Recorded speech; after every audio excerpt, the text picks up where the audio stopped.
La parole est à Madame Virginie Duby-Muller. Merci, Monsieur le Ministre.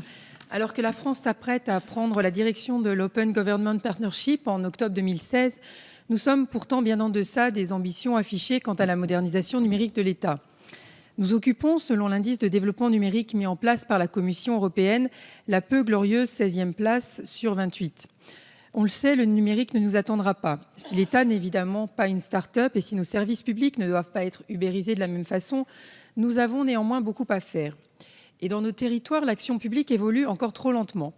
L'exemple avec le faible développement du pré-remplissage des formulaires, des téléprocédures ou encore l'inscription des listes en ligne sur les listes électorales que nous attendons de pied ferme, uniquement disponibles aujourd'hui dans 4100 communes.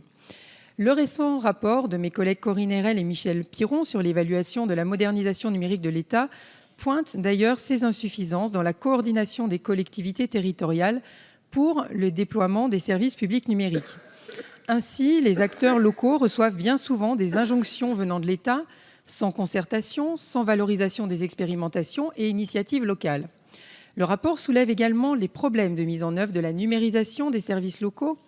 Si le programme de développement concerté de l'administration numérique territoriale propose de bons axes stratégiques, rares sont ceux mis en place pour le moment. À l'heure où la situation des finances publiques nous impose pourtant la rationalisation, le numérique n'est pas réellement intégré dans des moyens de gérer cette situation comme levier pertinent.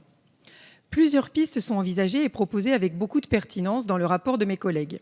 C'est le cas de la conception d'agendas numériques nationaux et régionaux avec des stratégies concordantes ou convergentes, ou encore la conception des réseaux de connexion.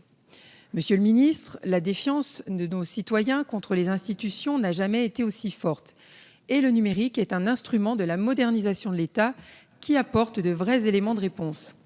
Les obstacles restent encore nombreux à la modernisation numérique des collectivités territoriales, alors que les bénéfices pour les usagers en sont pourtant réels en termes de gains de temps, d'économie et d'efficacité. Que comptez-vous faire pour valoriser davantage le numérique au niveau local, accompagner nos administrations dans leur digitalisation et atteindre enfin nos ambitions?